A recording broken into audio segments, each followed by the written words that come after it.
प्यारे बच्चों, आज हम व्याकरण का टॉपिक उपसर्ग प्रत्यय करने जा रहे हैं। बेटा उनको ध्यान से सुने। अब उपसर्ग और प्रत्यय में सबसे पहले हम शब्द के बारे में जानना चाहेंगे कि शब्द क्या है। शब्द क्या होता है बेटा?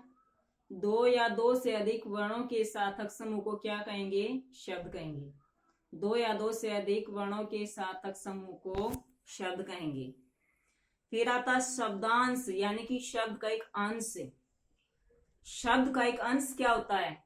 जैसे शब्द हो गया अपमान, तो अपमान के अंदर अप क्या होगा? शब्द का अंश हो गया कि केवल एक छोटा सा भाग। अब क्या हो गया? एक छोटा सा भाग शब्द का अंश हो गया। मान क्या हो गया? शब्द। तो यहां पर बेटा शब्दांश यानी कि शब्द का एक अंश। तो बेटा आज सबसे पहले उपसर्ग।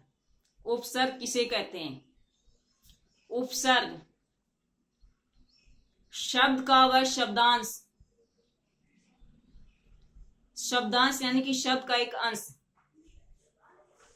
जिस शब्द के वह शब्दांश जिस शब्द के आगे लगकर उसके अर्थ को बदल दे। जो शब्दांश जिस शब्द के आगे लगकर उसके अर्थ को बदल दे, उसको हम क्या कहेंगे? उपसर्ग।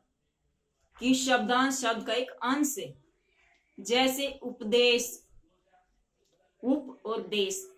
अब हमारे सामने देश शब्द है, इसके आगे हमने उप लगा दिया, उपसर्ग लगा दी, तो देश का तो कोई भी देश। उप लगाने से क्या बन गया बेटा? उपदेश। उपदेश, हम किसी को उपदेश दे रहे हैं, उसका अर्थ परिवर्तन हो गया ना। तो जो शब्दांश किसी शब्द के आगे लगकर उसके अर्थ को बदल दे, तो उसको हम क्या कहेंगे? उपसर्ग। जैसे विशेष, वी क्या इसके अंदर? उपसर्ग। शेष क्या? शब्द। अब शेष बाकी बचा हुआ, अगर हमने इसके आगे वी लगा दिया, विशेष बन गया। तो विशेष किसी प्रमुख चीज के लिए प्रयोग किया गया, इसका अर्थ बदल गया ना। तो ऐसे ही जैसे उपदेश है, विशेष है, विज्ञान, वी प्लस ज्ञान, ज्ञान की ज्ञान का अर्थ क्या है? कि ज्ञान बुद्धिवान, जिसको ज्ञानवान होता है, जानने वाला। इसके आगे वी उपसर्ग लगा दी, विज्ञान बन गया। विज्ञान एक विषय। तो बेटा जब जो शब्दांश किसी शब्द से पहले लगकर उसके अर्थ को बदल दे, उसको हम क्या कहेंगे? उपसर्ग। तो उपसर्ग पहले लगता है, एक शब्द का अंश है। फिर आता हमारा प्रत्यय। प्रत्यय कहाँ लगते हैं? जो शब्दांश किसी शब्द के पीछे लगकर उसके अर्थ को बदल दे। उपसर्ग में पहले आगे लगता है और प्रत्यय में पीछे। कि किसी शब्द के पीछे लगकर उसके अर्थ को बदल दे, उसको हम क्या कहेंगे? प्रत्यय। जैसे लंबाई, लंब प्लस आई।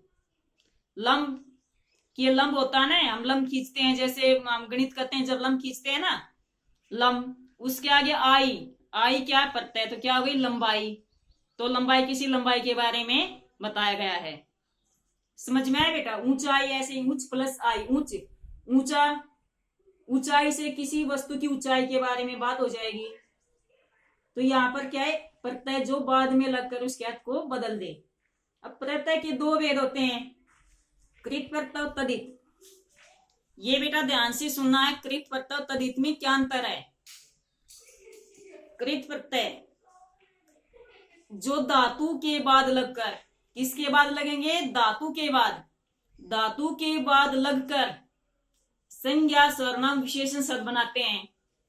किसके बाद लगते हैं बेटा? धातु के बाद लगकर संज्ञा सर्वनाम विशेषण शब्द बनाते हैं, उसको हम क्या कहेंगे? कृत प्रत्यय। जैसे पढ़ प्लस आई। पढ़ क्या है? धातु, इसके बाद आई लग गई, क्या बन गई? पढ़ाई। लिख प्लस आई, लिखाई। तो समझ में आया बेटा? जो धातु के बाद लगकर संज्ञा सर्वनाम विशेषण शब्द बनाते, इसको हम क्या कहेंगे? कृत प्रत्यय। फिर तदित प्रत्यय, तदित में इसका बिल्कुल विपरीत है बेटा। ये क्या होते हैं? तदित प्रत्यय, जो प्रत्यय किसके बाद लगेंगे? संज्ञा सर्वनाम विशेषण के बाद लगकर उसके अर्थ को बदल दे। किसके बाद लगेंगे? संज्ञा सर्वनाम विशेषण के बाद लगकर उसके अर्थ को बदल दे, उसका हम क्या कहेंगे? तदित। कृत में क्या होता? धातु के बाद लगकर संज्ञा सर्वनाम विशेषण शब्द बनेगा, और यहां पर तदित में क्या होगा? संज्ञा सर्वनाम विशेषण के बाद लगेंगे। ये अंतर है बेटा, वो लगाने के बाद वे शब्द बनेंगे और यहां पर उन शब्दों के बाद लगेंगे। जैसे बचपन, बच्चा प्लस पन, बच्चा संज्ञा है, पन क्या है? प्रत्यय, तो क्या बन गया? बचपन। लड़कपन, लड़का प्लस पन, लड़कपन। मिठास, मीठा संज्ञा है, आस प्रत्यय हो गया, मिठास। कड़वाहट, कड़वा प्लस आहट, कड़वा क्या है? संज्ञा है, भाववाचक संज्ञा, आहट प्रत्यय हो गया, कड़वाहट। तो यहां पर संज्ञा सर्वनाम के पीछे लगकर एक नया शब्द बनाते हैं, उसको हम क्या कहेंगे? तदित प्रत्यय। जैसे बुलक्कड़, तो ये सभी क्या है? तदित प्रत्यय। धन्यवाद।